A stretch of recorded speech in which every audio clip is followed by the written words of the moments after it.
ఈ వీడియో చేయడానికి నాకు కొంచెం బాధగా ఉన్నా సరే చేస్తున్నాను. ఇక్కడ ఒక్కసారి ఈ వెధవను చూడండి. ఈ నెల 14వ తారీఖున ఒంటరిగా ఒక మహిళ చంటి పిల్లను ఎత్తుకొని వెళ్తుంటే ఈ వీడు వచ్చి వెనక నుంచి అసభ్యకరంగా తాకాడు.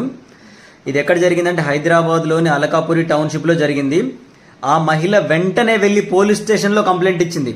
నేను ఇక్కడ మీ అందరికీ చెప్పేది ఒకటే, ఎవడన్నా మిమ్మల్ని వంకరగా చూసినా తేడాగా బిహేవ్ చేసినా సరే వెంటనే పోలీస్ స్టేషన్లో కంప్లైంట్ ఇవ్వాలి. చట్టాలు కూడా మీకే అనుకూలంగా ఉంటాయమ్మా. మహిళలందరికీ చెప్తున్నా, ఈ వీడియో షేర్ చేయండి. ఎవడైనా దుర్బుద్ధితో ఉన్నాడని మీకు డౌట్ వచ్చినా సరే, వాడి చూపుల్లో తేడా అనిపించినా సరే, దానికి కూడా ఒక సెక్షన్ ఉందంట. నాకు నిన్ననే ఒక లాయర్ గారు చెప్పారు, వెంటనే పోలీస్ స్టేషన్లో కంప్లైంట్ ఇవ్వాలి, మర్చిపోవద్దు. ఏం కాదులే, ఎవరైనా ఏమని అనుకుంటారేమో, నలుగురికి తెలిస్తే నా పరువు పోతుందేమో అని ఎప్పుడు ఆలోచించొద్దు. మీరు కంప్లైంట్ ఇవ్వడం వలన ఇలాంటి వెధవ ఇంకొకటి పుట్టకుండా ఉంటాడు.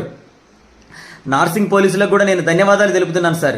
ఈ కేసుని సీరియస్గా తీసుకుని 24 గంటల్లోనే చుట్టుపక్కల ఉన్న సీసీ కెమెరాలు అన్నిటిని పరిశీలించి ఆ వెధవని వెంటనే పట్టుకున్నారు. చూడండి, నిజంగా మీకు హ్యాట్స్ ఆఫ్ తెలియజేస్తున్నాను సార్. చేతులెత్తి మొక్కుతున్నాను మీ పోలీసు వారికి అయితే. నేను నిజంగా ఈ మహిళ కూడా ధైర్యంగా వెళ్ళి పోలీస్ స్టేషన్లో కంప్లైంట్ ఇచ్చింది. అదే వేరే వాళ్ళైతే భయపడతారు, అసలు వణికిపోతారు. ఆమె ధైర్యానికి కూడా నేను మెచ్చుకుంటా. వాళ్ళ ఇంట్లో వాళ్ళ సపోర్ట్ కూడా ఆమెకు ఉంది. ఎనీవే, ఇలాంటివన్నీ సంఘటనలు జరగడం చాలా దురదృష్టకరం. ఇలాంటి వాళ్ళని, చీడ పురుగుల్ని వీడినే ఉండో ఎన్కౌంటర్ కాదు సార్, ఇలాంటి వాళ్ళని చేయండి.